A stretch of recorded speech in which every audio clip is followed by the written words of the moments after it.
Merci, bonjour à tous. Merci donc à Martin et Jessica de nous avoir invités à présenter les résultats de notre étude.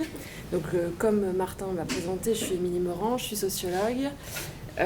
J'utilise les pronoms elle et les accords féminins. Et dans le cadre, je suis accompagnée donc de Patrick Martin qui utilise les pronoms il et les accords masculins. Nous avons également deux collègues dans cette enquête, cette présentation, enfin cette étude, Jeanne Ménard et Louise Virol.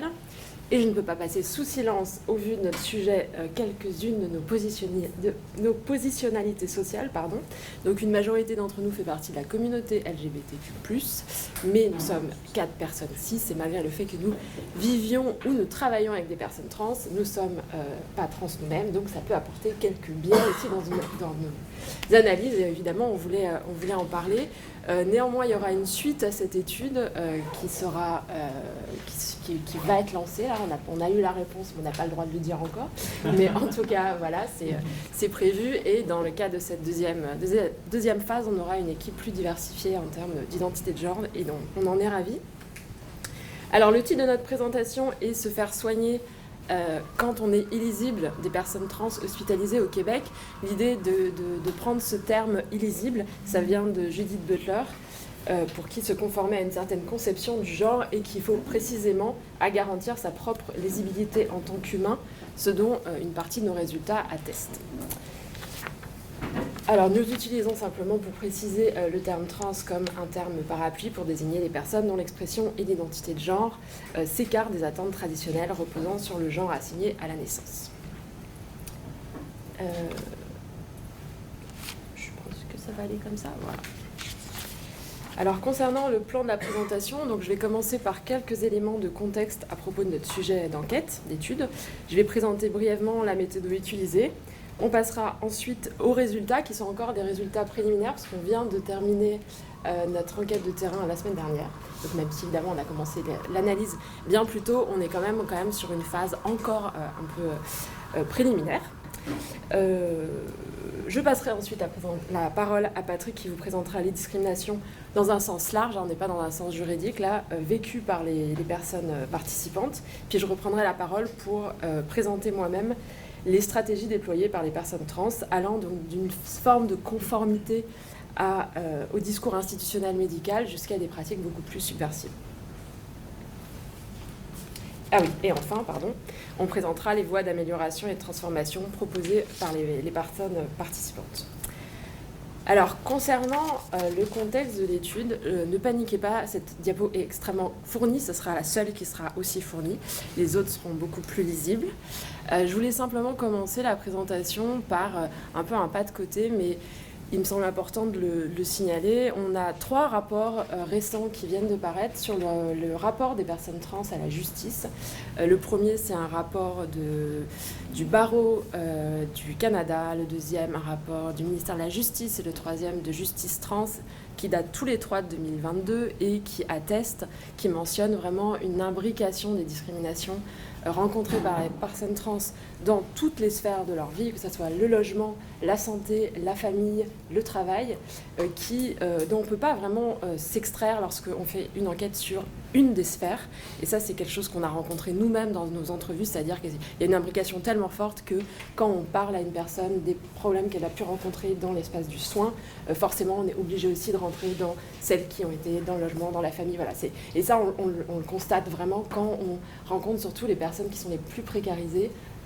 Dans mon cas, ça a été une femme trans qui avait beaucoup de mal en fait à isoler ces éléments parce que voilà, c'était une imbrication très complexe. Je pense qu'il faut toujours l'avoir en tête aussi quand on est sur un élément en particulier de ces discriminations et de ces expériences. Un chiffre pour illustrer ça, donc là c'est un chiffre qui vient du rapport Justice Trans de 2022, 71% des personnes trans ont déclaré au moins un problème juridique judiciable, c'est-à-dire qui peut aller en tribunal, contre 48% de la population générale. Maintenant, je resserre un peu sur notre sujet. Donc, concernant les soins de santé plus particulièrement, on a des données assez récentes, notamment grâce à l'enquête SAVI LGBTQ 2017-2023, dont Martin est un des auteurs, un des directeurs. sur le rapport à la santé. Donc on a 50% des personnes non binaires qui rapportent des besoins de santé non comblés pour une personne LGBTQ+ sur 4 selon la même enquête, et 73% des personnes non binaires qui ont rapporté que les professionnels de la santé avaient présumé qu'elles étaient d'une autre identité de genre que la leur. 42% ont dû fournir elles-mêmes des informations sur leur réalité pour obtenir des soins appropriés. C'est un peu pour un panorama général des données qui sont quand même assez récentes.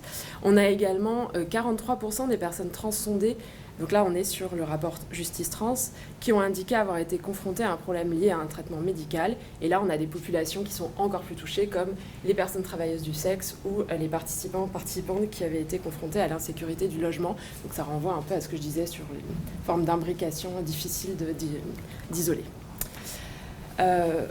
Encore une fois, pour revenir et pour recentrer sur notre sujet d'enquête aujourd'hui, au Canada, donc la plupart des chirurgies d'affirmation de genre sont dispensées dans des cliniques privées désignées par l'État.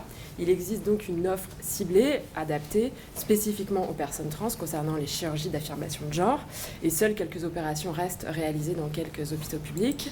Et c'est lors de complications post-opération, pour des soins généraux, pour des maladies chroniques, que les personnes trans vont se présenter dans le système de santé publique. Et c'est ça qui va nous intéresser aujourd'hui. En fait, notre étude, elle concerne vraiment que les expériences de santé lorsque les personnes trans vont consulter dans des hôpitaux de santé, enfin des hôpitaux publics en fait. On n'est pas du tout sur les GRS ou les cliniques privées.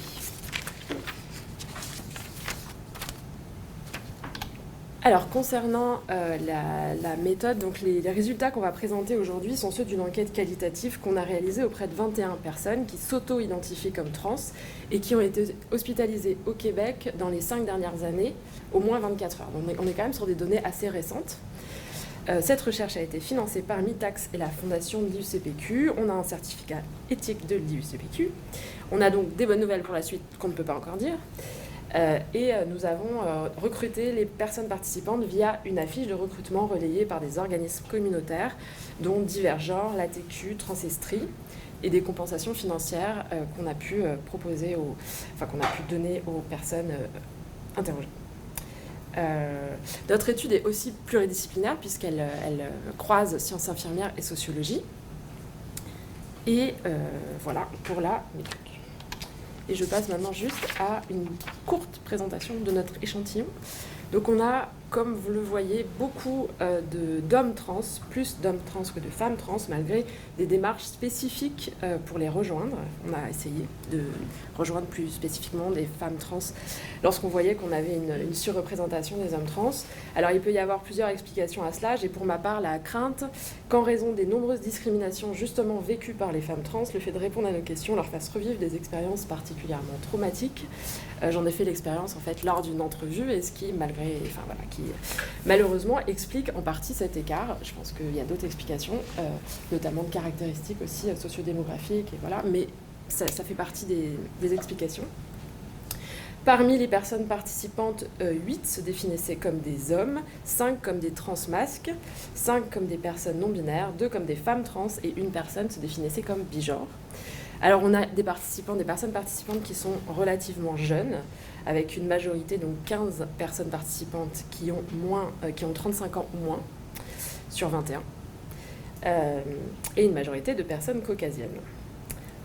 Voilà, je vais laisser maintenant Patrick présenter la première partie des résultats. Absolument. Donc, nous allons maintenant présenter la première partie des résultats de notre enquête. Les discriminations au sens large et non juridique vécues par les personnes trans lors de l'hospitalisation. On le répète ici, c'est vraiment la question de l'hospitalisation qui était centrale. Précisons que les principaux motifs d'hospitalisation étaient certaines chirurgies d'affirmation du genre qui sont réalisées à l'hôpital, comme l'hystérectomie, les complications post-opératoires, notamment suite à une phalloplastie ou à l'hystérectomie également, des maladies chroniques, que ce soit la maladie de Crohn ou autre, des soins généraux aussi, notamment des soins qu'on va aller chercher lorsqu'on vit de la douleur, par exemple des douleurs intestinales. Les premiers obstacles rencontrés concernent l'accès aux soins. Sans être exhaustif, nous allons rendre compte des principaux freins qui sont ressortis dans le cadre du projet. Entre autres, certaines personnes ont été mal dirigées du fait de leur transidentité. Un participant, entre autres, a été dirigé dans une clinique privée pour une hystérectomie alors qu'il est reconnu que cette opération-là est réalisée dans les hôpitaux publics. On parlait tantôt de connaissances qui sont manquantes chez nos professionnels. Bien, c'est effectivement le cas. Plusieurs ont rencontré des difficultés à avoir accès à des consultations gynécologiques en raison de leur voix masculine, notamment, ou de leur nom masculin. Enfin, des refus de soins ont aussi été constatés. Un participant a notamment été confronté à un refus net de soins alors qu'il se rendait à l'hôpital pour une complication post-op. Il s'est fait dire par une infirmière « On ne fait pas ça ici, on ne s'occupe pas des trans ». Alors que, comme nous le verrons à l'instant, à la lecture du verbatim, le problème vécu aurait pu toucher indifféremment une personne cis ou une personne trans. Je suis allé au CLSC pour me faire retirer un point après une chirurgie. La première infirmière ne comprenait pas comment enlever mon point. Puis elle est allée chercher une autre infirmière et elle a dit « On ne s'occupe pas des trans ici. On ne fait pas ça.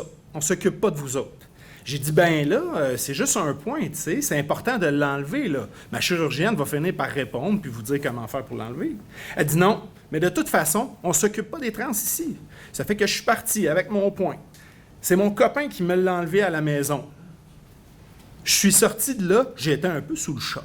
Parce que je me suis dit, si c'était un gars cis qui était venu avec un point parce qu'il s'était fait poser le même implant, parce que c'est le même implant cis ou trans, est-ce qu'il se serait fait dire « On ne s'occupe pas des gars avec un problème érectile ici? » J'ai trouvé ça dur. D'autres obstacles avaient trait à la violence administrative, du mégenrage, l'utilisation des morinoms, de l'exaspération du personnel qui ne comprend pas la présence des deux noms sur le dossier médical notamment, puis le non-respect de la confidentialité. À noter que les interactions avec le personnel de santé se produisent très souvent dans le mégenrage, comme on peut le voir dans le verbatim 1 ici. C'est pas agréable, c'est sûr. En termes d'affirmation de genre, 2 semaines à l'hôpital, c'était l'enfer. De se faire appeler madame chaque jour. En rentrant chez moi, je ne me sentais pas très bien. C'est un peu le prix à payer pour recevoir des soins. L'initiative de reprendre les personnes est rarement mise de l'avant, c'est ce qu'on a remarqué dans le cadre du projet.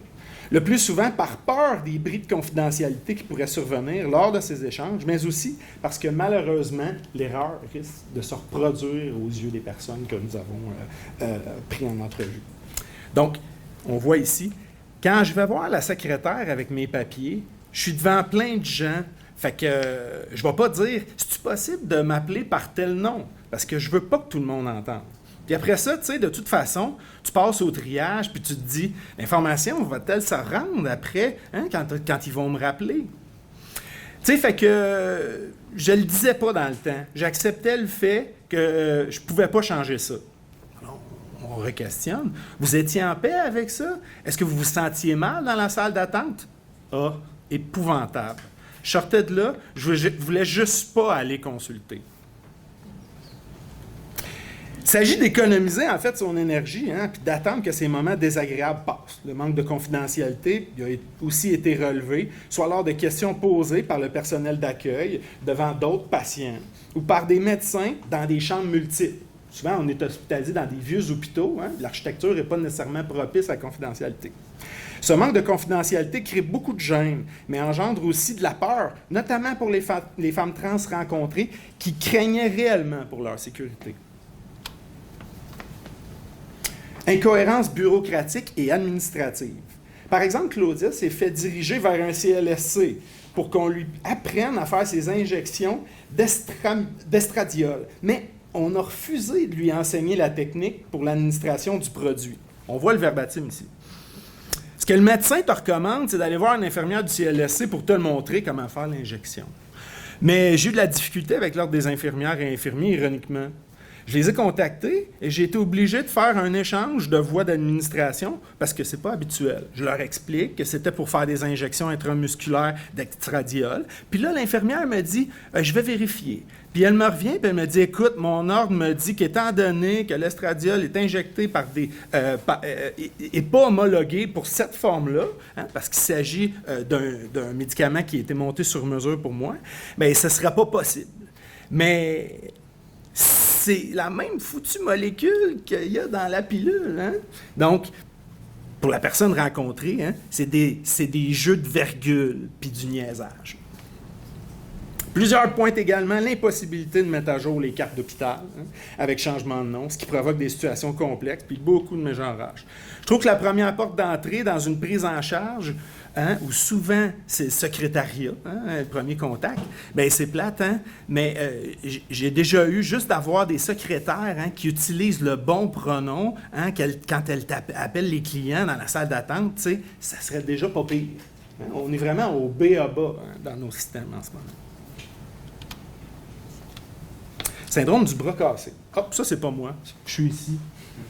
Je vais juste me prendre une petite gorgée.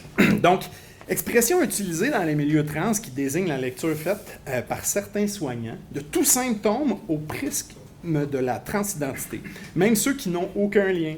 De manière générale, le manque de formation et de sensibilisation aux réalités des personnes trans et non-binaires est une expérience commune. Après avoir dit prendre de la testo, on voit le plus souvent qu'aucun changement de nomination est fait, hein, est constaté. Aucune question sur les pronoms est utilisée, à utiliser n'est faite, ce qui affecte profondément la confiance des personnes trans, en plus d'être confrontées à du mégenrage. D'autre part, les expériences de réduction à la seule transidentité sont constatées par plusieurs, qui ne se sentent pas écoutés ni soignés en fonction de leur état de santé global. Comme Lou, qui explique qu'une fois que son gastro-entérologue a su qu'il était trans, il n'existait plus hein, qu'en lien avec ce statut-là. Hein. Il a arrêté de prendre compte de ses problèmes gastro-intestinaux, alors que c'était la raison primaire de consultation. Hein. Alors, on voit ici. Et finalement, quand il a su que j'étais trans, ben là, la consultation gastro tournait autour de ma transition. Je n'arrivais plus à avoir une prise en charge habituelle, normale, en lien avec mes problèmes gastro-intestinaux. Il me parlait que de ma transition. Il m'a même demandé de lui montrer mes seins avant que je les coupe. J'ai pas fait de plainte, là, mais j'ai demandé à changer de spécialiste parce que c'était pas possible. Sauf certains docteurs hein, sont fascinés par la transition.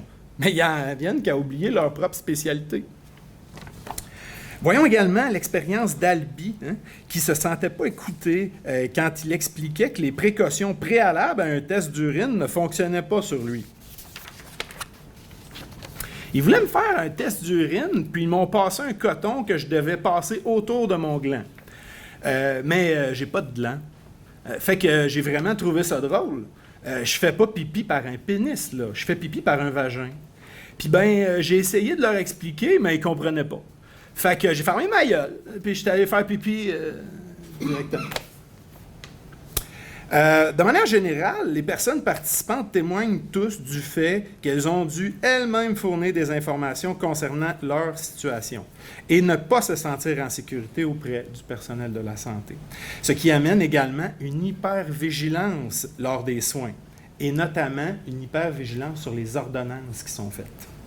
Lorsqu'on ose poser des questions sur des possibles compatibilités entre l'hormonothérapie et la prise de médicaments, elles font face à l'ignorance de leurs médecins, des professionnels de façon générale. Au mieux, à une déclaration d'ignorance, au pire, à de fausses réponses.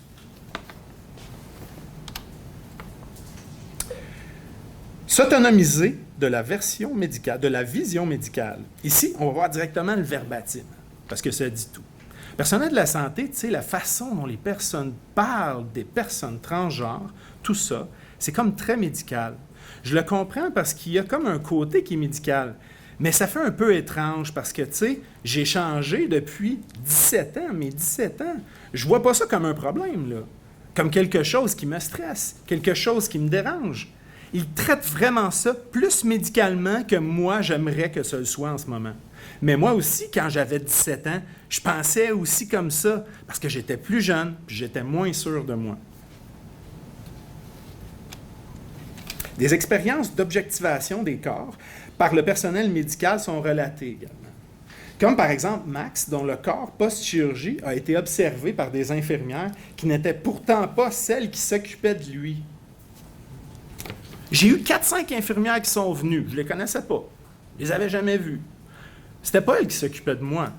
Puis elle disait juste « Ah, on veut regarder tes plaies. » Puis elle faisait juste lever ma jaquette, puis elle repartait. Puis c'est toujours une infirmière différente. Puis j'avais vraiment l'impression qu'elle regardait pas mes plaies. Tu sais, elle levait pas mon bandage que j'avais au ventre. Elle faisait juste lever ma jaquette, regarder, comme si j'étais un extraterrestre.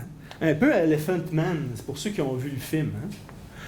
Là, j'ai réalisé que j'étais juste, que c'était juste, qu'il était vraiment surpris de voir une personne trans.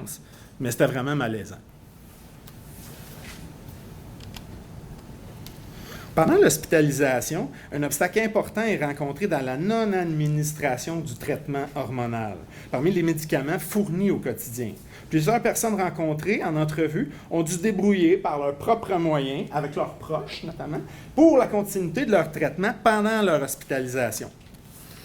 Il y a la question des hormones que j'ai trouvé un peu difficile à gérer. On voit qu'on atténue, on pourrait faire de l'analyse de discours, hein, le « un peu » est très présent, bien entendu. Hein. Donc, que j'ai trouvé un peu, puis là, je recherche mon « un peu », hein, un peu difficile à gérer. Parce que dans la liste des médicaments qu'il venait de me donner le matin, les hormones, ils ne me les donnaient pas. Fait que c'était comme moi à gérer ça. Puis surtout que c'était un gel. Il faut que je le mette tous les jours. Évidemment, il faudrait que je sois propre. C'est sûr que ça m'a stressé un peu de gérer ça tout seul. J'ai skippé comme 2-3 jours. Donc ça a un impact là, qui est très pratique. Un autre élément difficile vient de la nudité sous la chemise d'hospitalisation qui réactive ou accentue des dysphories de genre, notamment. Plusieurs ont demandé à garder les boxers ou avoir des scratchs à mettre sur leur poitrine pour moins la sentir. Enfin, plusieurs ont fait part de l'écart ressenti entre leur subjectivité et le script médical avec lesquels elles doivent néanmoins composer, et ce de manière stratégique pour obtenir des soins adéquats. La question de la stratégie est importante ici. L'écart concerne la problématisation médicale de leur existence, la temporalité imposée, puis la polarisation du processus, puis d'autres éléments, bien entendu. L'infirmière-chef téléphone à l'étage pour informer qui est transféré. Puis encore une fois, elle me décrit comme F2M. C'est pas comme ça que je m'identifie. Puis elle me décrit comme préopératoire. Premièrement, j'ai une mastectomie. C'est pas une chirurgie, ça? Deuxièmement, tu veux que mes génitaux aient l'air de quoi, là? Préopératoire, ça veut dire absolument rien. Tu indiques rien sur la personne. Parce que si il est en post-opératoire, il faut dire c'est quoi ces opérations? Puis troisièmement, j'aurais pu avoir, par exemple, une hystérectomie, puis que ça ne serait pas visible. Tu sais, là, je suis comme juste assumer que je suis préopératoire, ça ne veut rien dire médicalement. Il faut ajouter que les personnes rencontrées inscrivent leur expérience dans un contexte plus global de biomédicalisation des soins puis de déshumanisation des personnes à l'hôpital. Ça c'est pas d'hier. Hein? Puis ceux qui sont au Québec depuis un moment sont au courant. Puis moi aussi, je fais un peu de recherche là-dessus, ça a l'air. La surcharge de travail dans laquelle les infirmières doivent évoluer est notamment ressortie. On avait un infirmier tantôt, puis deux infirmières et tout. Donc, elles font souvent un lien avec les personnes vieillissantes à propos de leur situation dans le système de santé général. Dans la non-écoute des besoins et l'homogénéisation des besoins des personnes, le paradigme paternalisme, le médecin qui sait mieux que quiconque ce dont tous ont besoin. C'est pas juste des personnes trans. J'ai plein de problèmes qui sont même pas liés aux enjeux trans. C'est vraiment comme un problème, que le système est juste mal fait. Il déshumanise les personnes. Je comprends d'un côté, il n'y a pas assez d'infirmières, il n'y a pas assez de lits. Donc, c'est sûr que le personnel lui-même, il est à bout de patience. Mais ça n'excuse pas de traiter les patients comme de la merde. Parce que ce n'est pas eux qui ont le pouvoir dans la situation. Ils ne voient pas les patients comme des humains, là. Ils nous voient comme des corps, comme des objets. Je te laisse poursuivre. Alors moi, je vais reprendre sur les stratégies et les tactiques déployées par les personnes trans pour faire face donc à un monde médical qui ignore en grande partie leur réalité et leurs enjeux. Alors je vais commencer par un petit détour théorique pour revenir à nos données d'enquête plus précisément. Donc j'ai repris pour ça une typologie qui a été faite par Emmanuel Bobatti donc il y a un chercheur français, trans, qui a écrit un livre qui s'appelle Transfuge de sexe, qui est le résultat de sa thèse. Et il a établi une typologie à partir des résultats de données quantitatives d'une grande enquête française qui s'appelle Trans et santé sexuelle, qui provient d'un organisme français qui traite de la santé. Et que bien que cette typologie, elle soit française, en fait, on voit avec les résultats, même si je pense qu'elle sera à affiner dans les données québécoises, mais elle peut assez facilement être transposée au Québec, en tout cas pour une certaine forme de lisibilité et d'interprétation de ce qu'on a pu observer. Alors, là, ici, il s'agit d'une ACM pour les quantitativistes dans la salle, une analyse des correspondances multiples, qui oppose en axe vertical le respect des normes socio-institutionnelles, donc en haut un fort respect des normes institutionnelles de genre, en bas un faible respect des normes socio-institutionnelles, et puis l'axe horizontal avec une forte proximité avec les espaces militants à gauche et une faible proximité à droite. Et puis à partir de cette configuration, il a établi 3 groupes qui se différenciaient, qu'il a appelés les conformes, les stratèges et les non-binaires. Alors d'un côté, on a les conformes qui sont ceux qui sont le plus proches du respect des normes socio-institutionnelles et le plus éloignés de la proximité avec les espaces militants, qui vont le plus se définir comme hommes ou femmes, qui ont été pour une grande majorité plutôt socialisés en tant qu'hommes et qui vont en fait quelque part un peu adhérer, pour plein de raisons aussi qui s'expliquent, et pour des questions de génération aussi, au respect des normes socio-institutionnelles, donc qui vont aller vers des chirurgies d'affirmation de genre, qui vont faire une transition légale également, et qui vont être assez distants donc des espaces militants. De l'autre côté, on a les stratèges qui respectent aussi les normes socio-institutionnelles, mais plutôt justement dans l'idée d'une stratégie, donc ils vont les mobiliser, mais ils vont en fait servir le discours qu'il faut aux institutions médicales, mais ils sont quand même plus proches des espaces militants, et puis justement ils vont leur demander des conseils pour savoir quel discours porter et pour avoir les soins qu'ils souhaitent. Je pense que c'est dans cet espace-là, c'est plus chez les stratèges qu'il y aura peut-être des affinements à faire dans les données d'ailleurs québécoises. Et puis le dernier groupe, qu'il appelle les non-binaires, qui sont des personnes qui sont, cette fois-ci, c'est plutôt des hommes trans, c'est plutôt des jeunes, c'est plutôt des personnes qui ont un gros capital culturel, militants, qui ont un gros capital culturel, enfin en tout cas scolaire, et qui ont un peu moins recours aux chirurgies d'affirmation de genre, et qui sont plutôt dans une forme de lutte et de subversion des normes socio-institutionnelles. Alors, encore un écart, mais après ça va se recroiser, vous allez comprendre pourquoi on le fait. Là, on est sur... on a aussi mobilisé pardon, je vais reprendre juste mes notes. On a mobilisé la théorie de James C. Scott, qui est professeur de sciences politiques aux États-Unis. Et dans son ouvrage « La domination et les arts de la résistance », Scott montre que sous les formes publiques de domination et de révolte spectaculaire, il existe toute une infrapolitique cachée qui obéit à d'autres règles et qui, selon lui, constitue peut-être l'essentiel de la vie politique des dominés. Autrement dit, pour simplifier un peu, loin de se cantonner aux grandes révolutions ou aux moments de basculement, la politique de résistance se fabrique et se consolide dans l'entre-soi des groupes subalternes. C'est ce que Scott appelle l'infrapolitique. Et il oppose un discours public, alors lui il parle de texte public, de texte public et de texte caché, mais dans notre cadre on a préféré prendre discours, même si évidemment ça englobe, enfin ça fait partie du texte.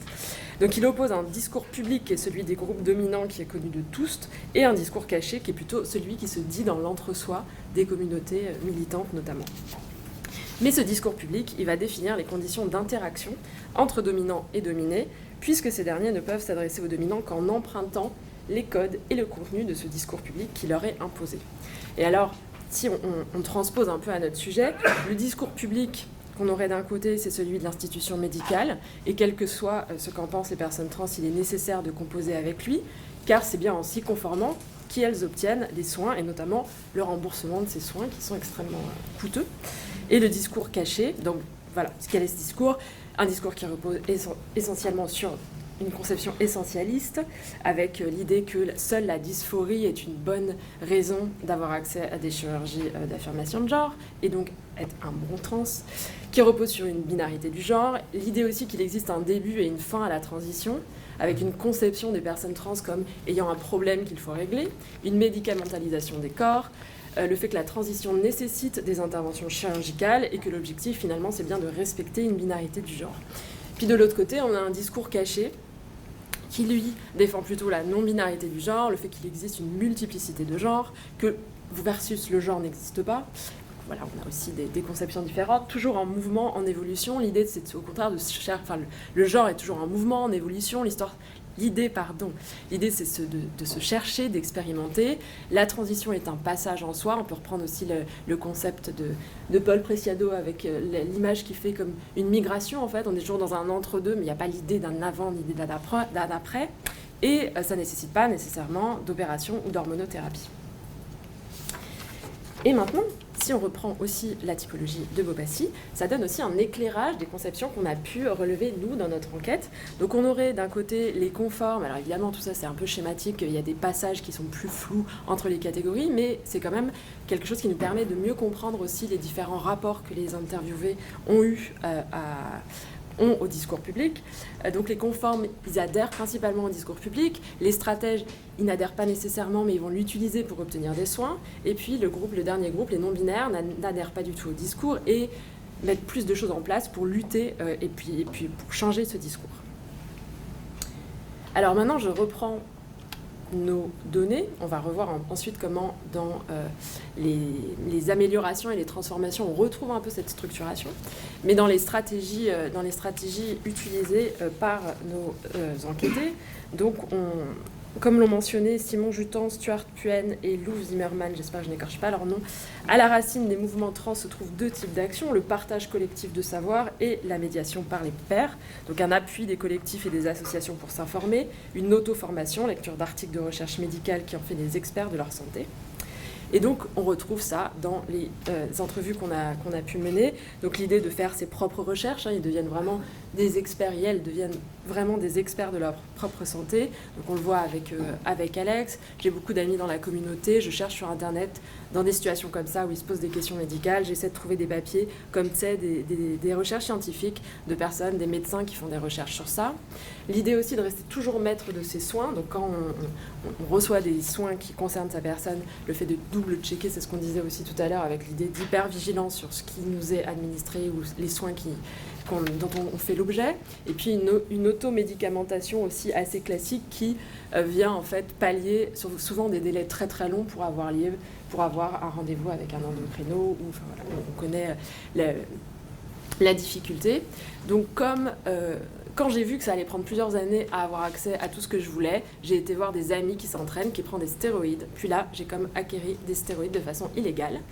Par la suite, ensuite, j'ai eu des lettres pour aller voir l'endocrinologue, et c'est là que j'ai commencé la testo. Visiblement, je connaissais pas vraiment le dosage, je connaissais pas du tout comment ça fonctionnait, je m'étais comme jamais rien infecté, fait qu'aller chercher des aiguilles à la pharmacie, ces choses-là, j'étais toujours un peu mal à l'aise, j'ai essayé de trouver le plus d'informations possible sur Internet, puis finalement, je prenais des doses épouvantables. Donc on voit bien les effets que ça peut avoir. Alors, encore une fois, c'est des résultats préliminaires, donc je ne dis pas absolument qu'on n'a absolument pas vu toutes les stratégies encore, parce que voilà, on est dans l'analyse, mais on a aussi là, on a essayé d'isoler plutôt des stratégies qui sont plutôt des tactiques dans le quotidien, en fait, comment on fait avec les rapports de pouvoir dont on fait l'objet. On voit une utilisation très fréquente de l'humour, avec le fait qui permet de contourner pas mal aussi sa position dans des rapports de pouvoir. Je vais lire l'extrait de Gab. Mettons, madame, tu sais, j'arrivais, je faisais « Ah, c'est monsieur ». Ils sont comme « Ah, excusez », sur mes feuilles, je disais « Non, vous inquiétez pas, vous n'êtes pas les premiers ». Puis tu sais, je tournais ça en blague, fait que je tournais ça à l'humour et ça passait comme un du beurre. Ou alors, Charlie, qui est toujours sur un registre assez léger pour essayer justement de dédramatiser le coming out. J'en ai toujours parlé de manière très légère parce que justement les gens vont dire que la réaction était plus légère aussi. C'était pas aussi lourd, ça faisait moins un big deal, c'était moins gros pour moi si les gens réagissent moins. Donc des petites stratégies qui permettent aussi de mieux gérer le quotidien. Le fait de contourner et de garder le contrôle. Alors ça je vais quand même, je pensais pas tous vous les lire, mais celui-là je vais quand même le lire parce que je trouve qu'il est assez fort. De me faire appeler dans la salle d'attente devant tout le monde, c'est sûr que c'est gênant, tu sais. Et souvent, qu'est-ce que je faisais dans ce temps-là? C'est qu'il m'appelait, puis là j'attendais, puis je me levais, puis je faisais comme si je voulais aller aux toilettes. Fait que ça paraissait un peu moins, mais comme le monde il ne savait pas, parce que quand on appelle 2 fois, tu sais, tout le monde s'y te regarde pour savoir si la personne va se lever là. Donc une manière de contourner aussi le mégenrage dont la personne peut faire l'objet avec l'utilisation du mot et non, c'est justement de contourner le moment de l'appel dans la salle d'attente. Je sais pas combien de temps il me reste, ça va ? Pas trop. Quelques minutes, très bien, bah, c'est parfait. Donc on va... J'aime pas les conclusions de toute façon, donc c'est parfait. Alors, maintenant, on arrive aux améliorations, transformations qui sont évoquées par les personnes participantes. Alors, on voit qu'elles s'étendent justement, encore une fois, c'est pas exhaustif, sur un axe qui reprend un peu l'idée de soit être dans des améliorations du système actuel, donc là on est plutôt dans des accommodements en fait avec le système actuel, des petits changements, donc notamment le fait d'inscrire le nom et les pronoms d'usage sur le dossier médical ou sur la porte de la chambre pour pallier le fait qu'il ne peut pas être enregistré dans le dossier médical informatique, ou de fournir les hormones pendant l'hospitalisation, puisqu'on a vu que ça c'était quand même un élément de gêne et d'angoisse assez fort pour les personnes hospitalisées. Ça va jusqu'à accroître et développer des recherches médicales scientifiques, là quand même un peu le nœud du problème aussi. Former le personnel médical à la réalité des personnes trans, donc l'idée de former et de sensibiliser le personnel dans son entier est aussi un élément qui revient sans arrêt. Adapter les formulaires aux personnes trans et non-binaires. Et puis on va jusqu'à des transformations plus profondes qui là sont plus dans la défiance du système actuel, avec le fait notamment de défusionner genre et sexe dans le langage médical. On a l'exemple justement de l'association entre femmes et soins gynécologiques, qui ne fait plus sens pour les personnes trans, donc justement de pouvoir le défusionner, sortir d'une conception, comme on l'a vu, hégémonique de la transidentité comme ayant un début et une fin. On l'a vu aussi tout à l'heure avec l'extrait que Patrick lisait sur le fait d'être décrite comme pré-op, qui ne veut absolument rien dire. Donc en fait vraiment réutiliser repenser vraiment le système qui convient à sa réalité. Et je vais juste finir par vous lire un verbatim d'un des enquêtés qui s'appelle Malo, qui explique à la secrétaire médicale justement l'absurdité de lui donner un bracelet avec les mauvaises informations. Donc c'est une personne qui a beaucoup milité, d'ailleurs on en a parlé dans la presse, qui a réussi à tordre un petit peu des pratiques institutionnelles, qui est tout le temps dans la militance. Alors je vous lis l'extrait d'entretien. La réceptionniste m'a littéralement crié « Je te gage que tu ne signeras pas ce papier-là, qui me dit que t'es une fille ». En tout cas, autour de moi, il y avait plein de monde. Elle avait une barrière, elle était toute seule dans son bureau. Moi, derrière moi, il y avait plein de monde autour. Donc elle me crie ça, puis là je suis là avec une barbe pas faite, parce que ça fait 2 semaines que je vis dans mon auto, je me suis pas rasée, et j'étais comme tellement figée, j'ai dit non, je ne signerai pas. Qu'est-ce que tu ne comprends pas dans ce que je viens de te dire? En fait, elle avait réussi à retracer mon dossier de la RAMQ, et dans le fond, cette réceptionniste avait refusé de corriger les informations. Je lui disais, c'était mauvais nom, je ne le porterai pas, et je ne porterai pas le F écrit dessus. Puis là, j'ai enlevé mon bracelet médical, et je lui ai dit, donnez-moi-en un qui est correct. C'est là qu'elle a menacé de me renvoyer chez moi si je ne voulais pas suivre le protocole. J'ai dit, mais c'est le protocole. Il dit qu'il faut identifier les gens avec les bonnes infos. Je suis en train de te dire que ce ne sont pas les bonnes infos. Moi, j'aimerais te donner les documents qui prouvent tout ça, mais c'est parce que même le gouvernement ne veut pas me les donner. Moi, je m'excuse, mais je le sais, qui je suis, et je ne veux pas qu'il y ait des erreurs, c'est tout. Je regrette, je ne veux pas suivre le protocole, mais tu ne peux pas me renvoyer chez nous, tu sais, parce que tu n'aimes pas ce que j'ai à te donner. Et par la suite, j'ai eu un énorme combat à faire et j'ai porté plainte contre ça. Là, on est vraiment plus dans l'idée justement d'aller jusqu'au bout et de mettre sa propre vie aussi des fois en parenthèse et puis de se mettre en difficulté pour aller jusqu'à transformer vraiment les pratiques. Comme je disais, je suis pas fan des conclusions, mais je vais quand même, en général, je suis assez mauvaise parce que j'apporte des nouveaux éléments alors que c'est pas le but. Mais je vais quand même dire deux phrases. Donc, l'idée qu'on retrouve quand même dans les entrevues, toujours cette idée que les expériences personnelles, individuelles sont inscrites dans un futur et un collectif, que souvent on dit, ben voilà, moi je bataille, ça sera pas pour moi, mais ça sera pour la suite. Évidemment, le focus sur la formation et la sensibilisation qui est évidemment nécessaire, on l'a vu de mille façons. L'idée aussi que ça change la posture de soin entre le patient, la personne patiente et les personnels de santé, et puis de repenser le lexique médical et de défusionner l'anatomie et la désignation sexuelle. Des éléments comme ça un peu mis en vrac, comme je sais bien faire en conclusion. Voilà.